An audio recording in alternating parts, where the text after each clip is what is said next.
I'm Joshua, and I'm an INTP, and first and foremost, I would like to say thank you for viewing this video and subsequently visiting my channel. The topic of this video will be on aesthetics and beauty and judgment.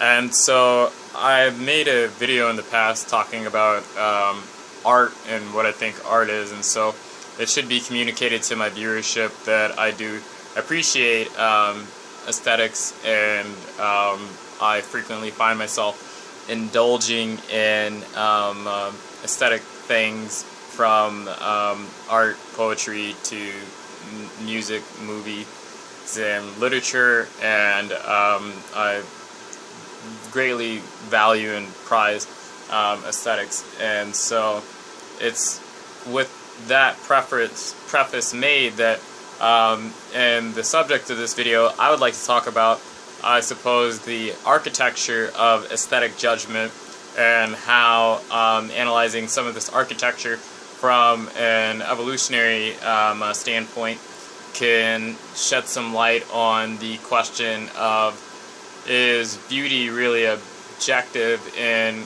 what is aesthetic taste, and really what does it come down to? Are there universals, or is it just completely relative or subjective? I would like to give a differential, I think, in terms of saying that, well, I can't give an exact numerical differential, but I will probably try to give a rough approximation for how it splits between the objective factors of aesthetic judgment and the subjective ones there are. And first order of business is the case that when we want to understand, I suppose, aesthetics, at least our interest and our proclivity to consume such things, like why we even care to have certain spaces look us away, or why we bother with husbandry and various other modes of aesthetic venturing within the anthropomorphic landscape. I mean, even from the most concrete to abstract. It's the case that human beings, we exist as creatures that actively are informed by our landscape. And it's the case that the reason why we have certain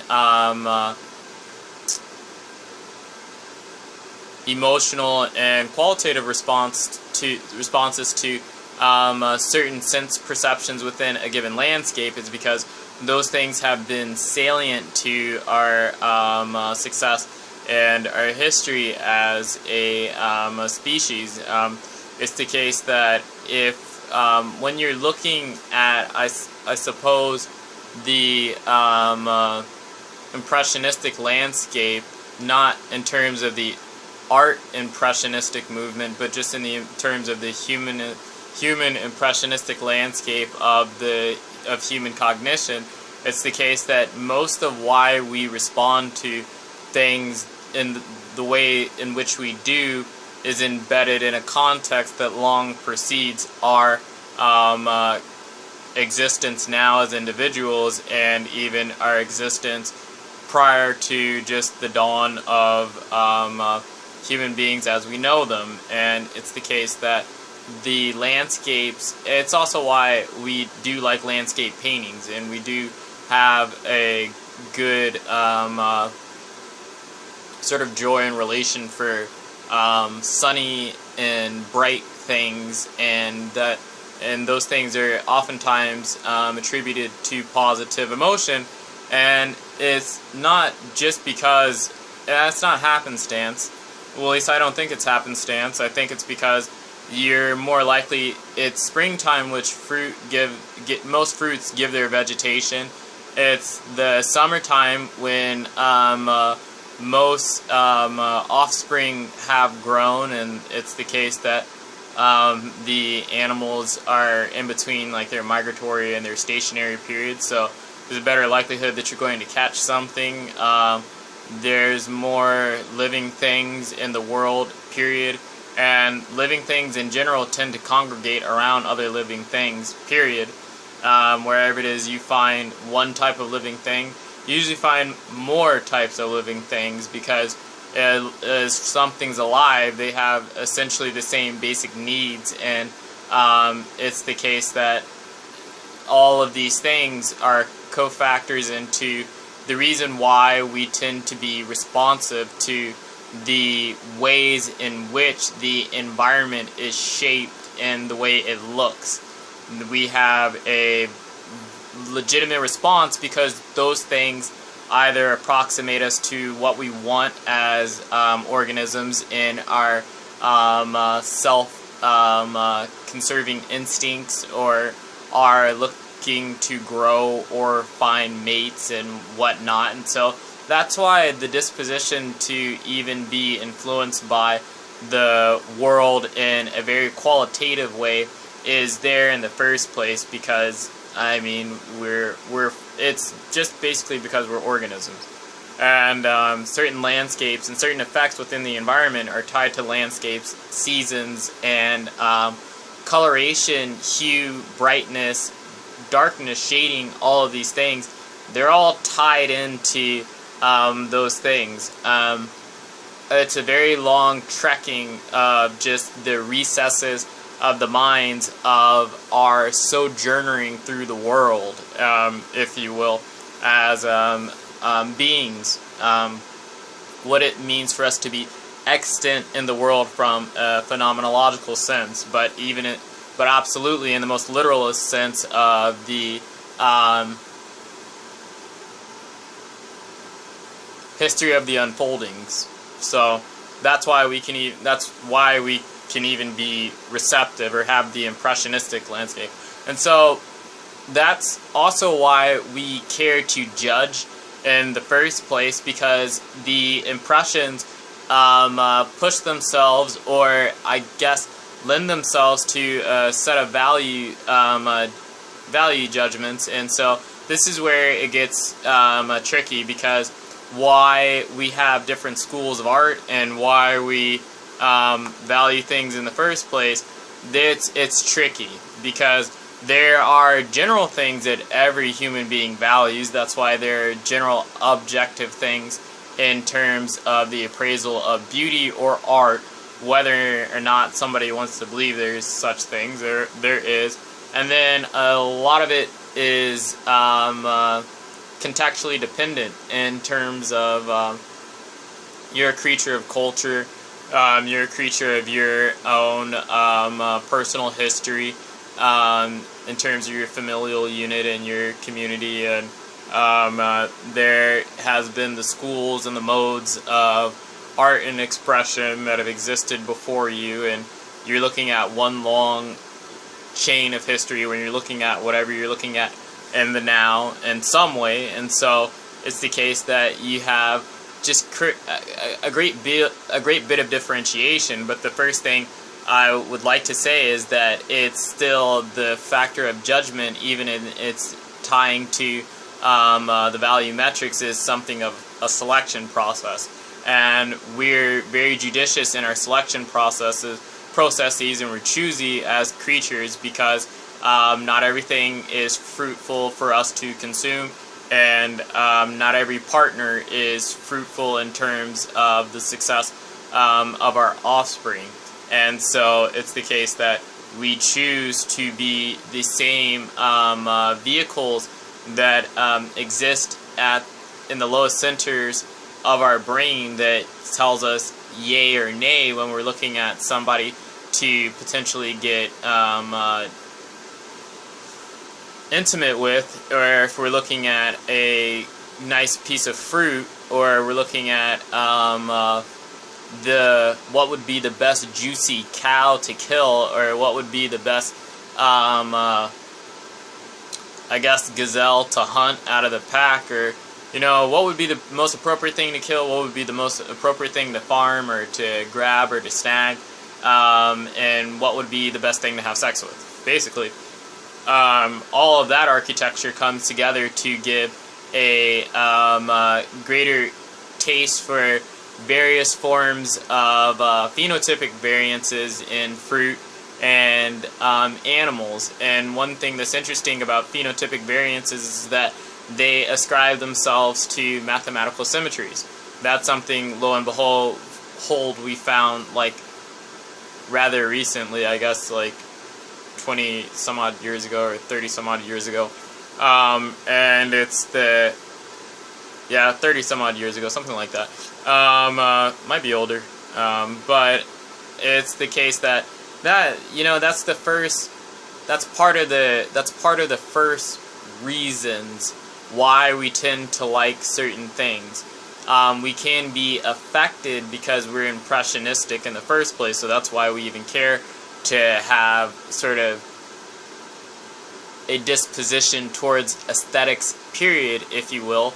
But then the criteria in which we use to determine what most closely aligns with what we value is based off of a very old primordial landscape that's most salient to the factors of growth and reproduction for human beings in general. And it's why, to men, if you take an attractive woman and you put her in a red dress, men are going to pay attention. For some reason with high heels, and if you put her on top of a red sports car, in the West, at least Western men, really respond to this. I don't, but most others do, and there's a reason for that, and it's certain, and there's all things that have to deal with fertility and the levels of blood that tends to congregate in a woman's lips and cheeks. Lips and cheeks when she's ovulating, and that's, or also their, I guess it depends on the race, but if you look at their bodies too, when they're ovulating, they're much more red. They get flushed. Their body is fluid with blood, and so in most, blood is coursing through their veins, and the vaginal area swells with blood as well. So the hue and the expression of red, we like that color a lot, and that's why we like that color a lot, because it has that sort of association with our history. And it's not, and even why even with fruit, I mean, I don't know if apples were always red, but it's the case that we like we like red also because there's such things as red juicy apples. Or we notice that in apples, the best apples tend to have hues of red contained within them. And so we don't really know what the best is objectively, but we can taste what the best is because it's the one that's most dopaminergically rewarded by our brain. And so there is this positive response network or this negative response network to this impression. There's a reason why certain colors denote certain moods. Like if you want to, for example, there is like, I believe this is Renaissance painting. I can't remember the name, but it's it's a woman in a very dark room lying sideways on a table, and there's a green specter or ghost arising out of her and seemingly haunting her. But most of the colors in that painting are a dark brownish green, the specter or the ghost, the demon creature. The woman is wrapped in a white dress, and it's also the case that most of the rest of the scenery is gray or black. And there's a reason for that, because it's in the dark of the night that we were most vulnerable, because we're photon dependent as creatures. Our eyes are very sensitive to light, and so we don't see as well in the dark as other creatures might. And one of our greatest predators, large leopards and large predatory cats, can see very exceptionally in the dark, and so there were a lot of human beings that bit the dust in the dark, and big cats are not the only predators that lurk around in the dark. I mean, it's the case that what goes bump in the night can honestly be your demise, and so we don't have the greatest relationship to the dark, but human beings are very interesting, as we are the only things that have turned enmity towards our greatest predators. I mean, it's the case that crocodiles and alligators preyed on us for a great long time. Same thing with serpents, snakes, and boa constrictors, and large predatory cats. Now we have them in zoos. We hunt them. We even eat, them. It's strange, but they started off eating us, and so human beings are, funnily, the only creature that can take something that is its damnation and turn it into something of a trophy, or even a means of its own salvation. And so that's why we tend to also have holidays like Halloween, where we celebrate, all the denizens and creatures of chaos in the dark, because they're very much things that led to our salvation. So in certain ways, when we either overcame them or took the time to explore them and force them to yield to our will. And so that's that's one thing. But that's when we're talking about the colors, even, because other creatures in nature communicate certain items to us as well, and we begin to recognize the things that can kill us, or the things that are poisonous by way of their markings and their disposition. And we know our greatest predators basically by the coats that they wear, and it's even why to this day we have, much to the chagrin of PETA, I suppose, leopard print. And that's no accident, because leopards did kill a lot of people in Africa when we were spending our time on that Pleistocene landscape. And it's also the case that there's a reason why we like croc skin purses, and why we like snake skin and all sorts of other types of skin.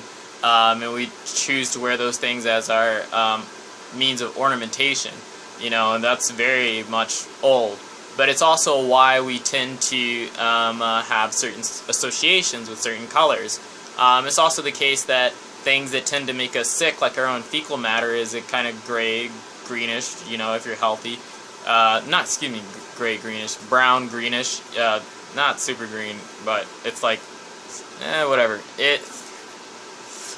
Not the best at describing colors, but it's fairly brown, but with certain hues in it, and you shouldn't really get those things. You really shouldn't have those things congregating around you or your own waste, because they lead to germ and disease. And it's also the case that when you want to consume some fruit, you'd better look to see if it has a little green fuzz on it, or gray fuzz on it, or a brown fuzz on it, because if you eat that, you're liable to get sick. So we tend to, and also we lived in trees for a very, very long time. So we like the color of tree trunks and branches and bark and all sorts of things like that. So even though that they have their negative representations, colors can have very positive representations to us, just because there's a very good diversity in terms of the landscape of our experience and our history, the whole phenomenology of the thing. Now it's the case that when we're looking at why people tend to evaluate the things in the ways that they do in terms of saying something's good or something's bad, that is where it gets tricky, because the tools and the whys are just embedded in the overall evolutionary landscape, and certainly why certain things are universally appealing have things to do with certain factors of human psychology that are universal, and certainly why we tend to rate something as more beautiful than the next thing based on the symmetries and the proportions that it holds is certainly based on the factors of sexual selection and food appraisal. But once you go beyond there, it's ultimately the case of history and culture, and it's but this is not true of beauty, like human beauty, despite what people want to tell you, despite what certain agendas people promote. People judge others in terms of their physical appearances rather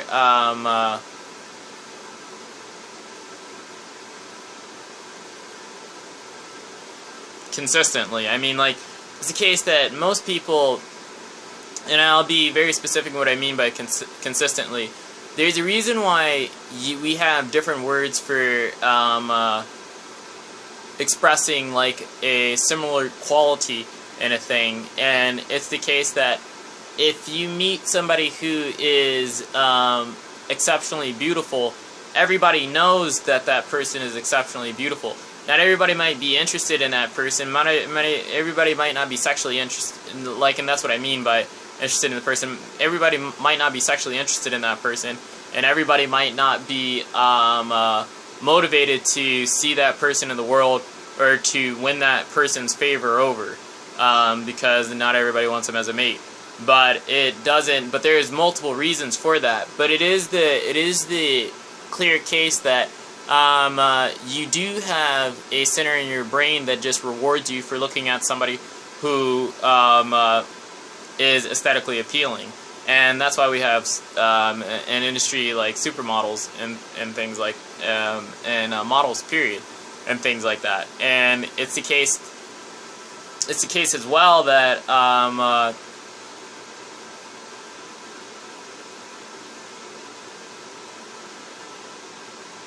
I should say that people select close to their own levels of physical appearance. So it's the case that that's not, and I have to give more differentiation, but generally people select based off of people that are around the same levels of attractiveness as they are.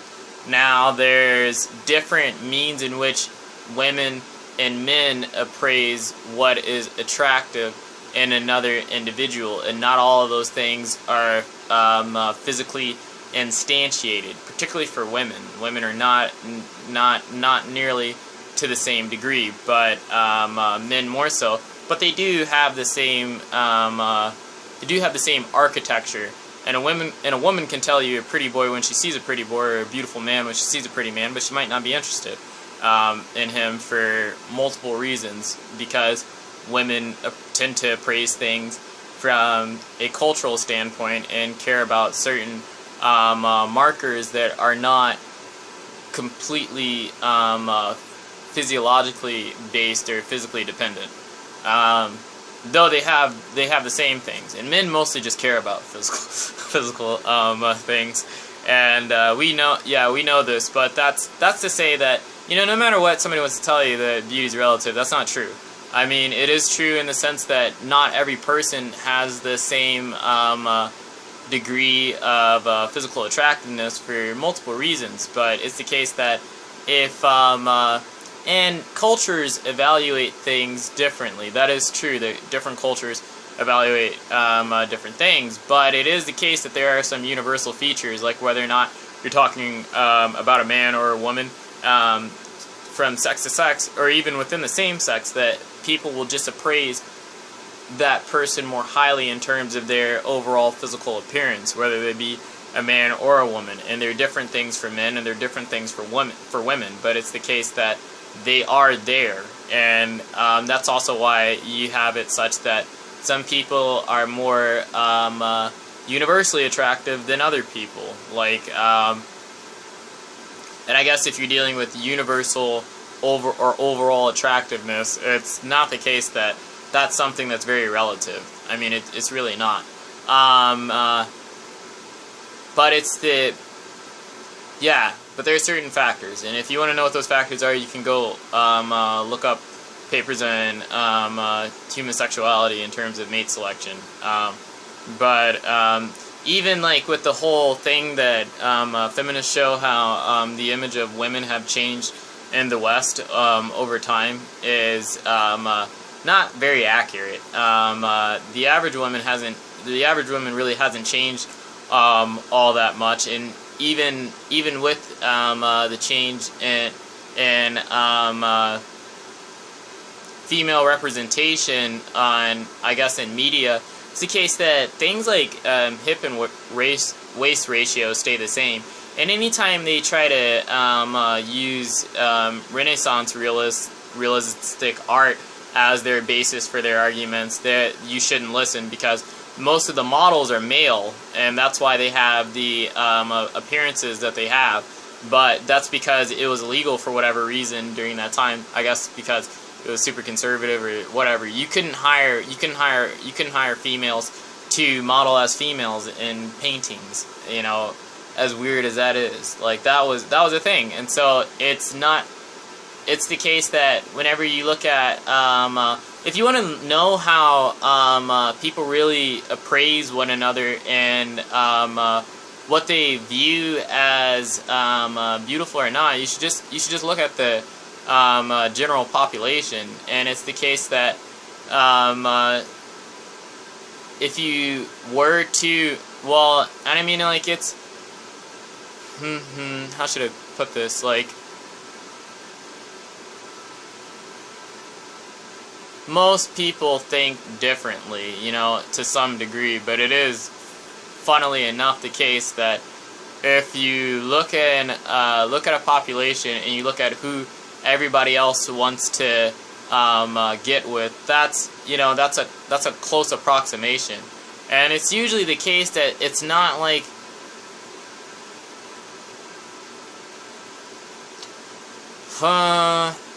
because I think a lot of times people think that it's cultural, but it's not all that cultural. And I think a lot of times sexuality is very general. It's very plastic and very general. It can't be very much of a cultural thing, because, or at least in terms of because when we're talking about beauty, we're talking about human beauty or human attractiveness. We're talking about sexual selective appraisal. Like, no matter what people want to think, that's really what we're talking about. And that can't be very culturally specific, even though that there are differences in cultures. There is not a whole, you can't have it such that there aren't some universal features, because people don't stay located in their geographical regions very often. And it's also oftentimes that different people groups come in contact with other people groups, and that's just been the case of human history. And it's also the case that humans tend to conquer and dominate one another, so you oftentimes get a mixing of cultures, and you oftentimes get a mixing of people. Despite what nationalists say, the case for most of history is that human beings are very plastic, and most of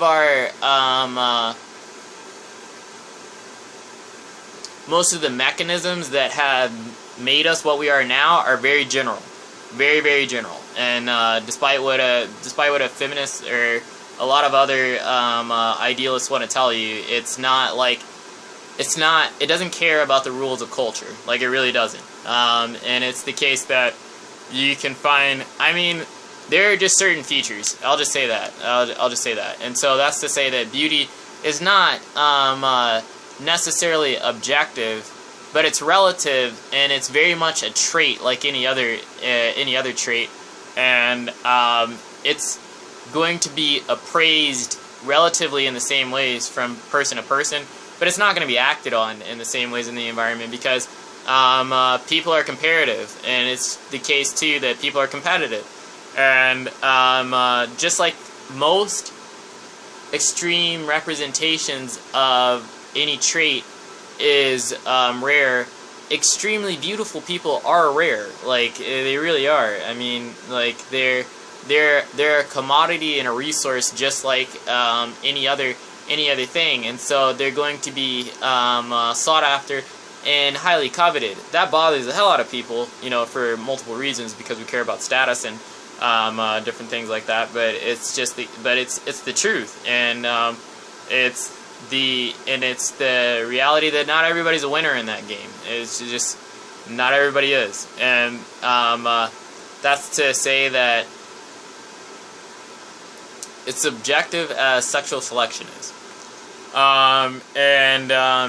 So, but you know, with the rest of art, there are a lot of components that come together, or just aesthetics in general. There are a lot of components that come together in terms of why somebody might favor one thing over another. Funnily enough, we know that functionality usually influences appearance, and so that's the reason why oftentimes we like things too, because you know, there's a reason why people like the way that why men like the way that a Ferrari looks, because it moves very fast. And things that typically are sleek and lean and made in the ways that Ferraris are made, like even when you're looking at other organisms and animals and things, they tend to have that overall kind of sleek, lean look to them. And we like if you like fast, you like that look. You like that thing, and if you can make it red, then you really, really like it. And it's the case that, so functionality is very, very important. And I don't know how we know that, but it's the case that, well, it's even the ways in which we appraise one another, because if we're looking to get into, if we're weighing the consequences of conflict with another person, like, you evaluate, especially if it's men, we evaluate the width of their shoulders, how tall they are, like they're a lot of different things, and that tells us yay or nay, or are we going to do this, or are we going to try to find some other way around this. And that same architecture shows up in aesthetics, and hopefully you're noticing a trend that all things in terms of evaluation and selection, those are all the factors that lead to our aesthetic tastes and our aesthetic judgments. And that's why there's also differences, because if you wind up in one geographical region, like you have different types of resources, and you need different types of tools. Like you need to harness different types of resources in an environment, and you need different tools to do so. And so you tend to construct a narrative based, because you're tool making and that you're simple, like that's how human beings are, you tend to construct a narrative on the valuing of these things over foreign things. I mean, that's honestly the bottom line, because those foreign things aren't salient to your existence, so why would you care about them? That's really how human beings are, and that's also why it's rather hard and difficult for us to give two craps about people in other nations. Like, that's not something that's necessarily easy for us, because they are not a part of the landscape in terms of our needs and wants and desires. They're just not. So why do they matter? You know, and that's human motivation is very simple like that. And it's the case that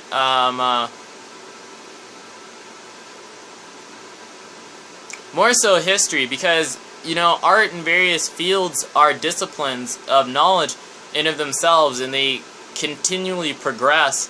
And it's the case that's where you have more of the relativism within the picture, because it's the case that I like, for example, for myself, I like art. I like realism. I like impressionism. I like expressionism. I like most art except for postmodernistic art. Like, and it's the case that when you look at each of those types of paintings and the periods, it's usually the case that when a new type of style came around, people were not very keen on it. In Europe, people were not very keen on it. They didn't like it.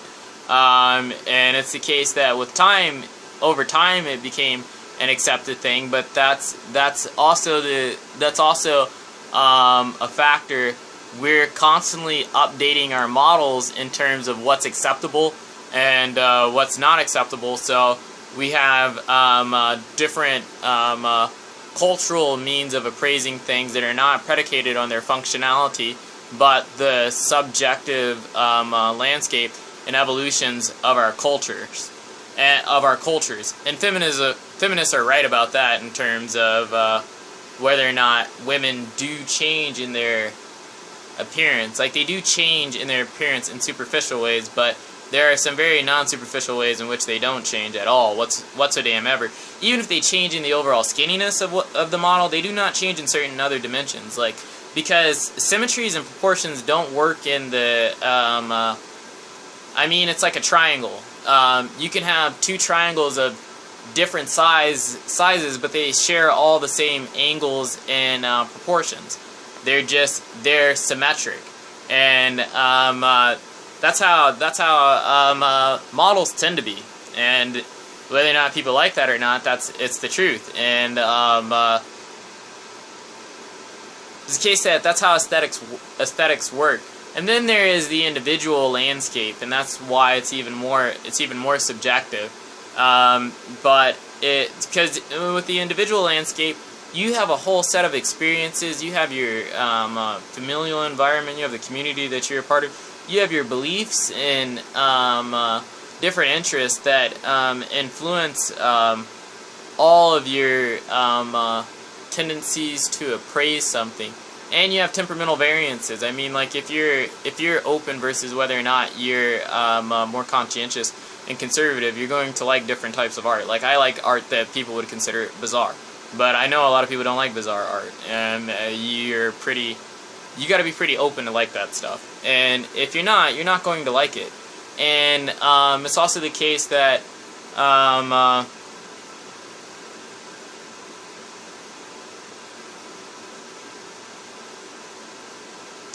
belief in terms of its general makeup, like the metaphysical substrate, as Jordan B. Peterson likes to call it, is very much a influencer in aesthetics, and that curbs our judgment. And typically we like to re-represent some of the same things over and over and over and over and over and over and over again, because they're very salient to the landscape of our history and our survival, so they're very meaningful to us, and we tend to call these things archetypes. And so that's also a part of aesthetic judgment, and why just some things are better than other things in terms of stories. Like, we tend to judge stories and movies very much so like this. So yeah, that's on aesthetics, and I don't really know why I wanted to make this video. I think I just get tired of the things that I hear mostly being spouted, and nobody really gives whys for these sorts of things. But there's a reason why it's not completely objective, and there's a reason why it's not completely relative. I would say it's more subjective or relative than it is objective, but that doesn't mean there's no objectivity in the whole thing. It's like a 60-40 split. 40% objective, 60% subjective, and cultural. But it's the case, though, that even though, and this is also what you have to understand about self-organizing systems, it's not a self-organizing system. I mean, like, I don't know what to call these types of relationships where it's the case that even though you don't have it such that the objective factors give birth and life to the subjective ones, and you can't really have this relativism in art or aesthetic evaluation if you don't have the objective landscape that is the I guess means of selection and appraisal that a human being comes comprised with. And it's from the intermingling of the various facets and cognitive capacities that you even get the higher order capacities to be so very strange and peculiar as a creature in terms of the evolving taste of human beings, but it's just that I don't really know how to describe those sorts of relationships without calling them self-organizing in nature. They're just self-organizing in nature, I suppose, is the best way to say it. And it's the case that even though it's only 40%, that 40% is very, very significant. Like, it's very, very significant. And it's not to say that 60 isn't very significant, but it's like you cannot have one without having the other. So, yeah, that's my video on aesthetics, and hopefully you found that interesting. Thank you for watching.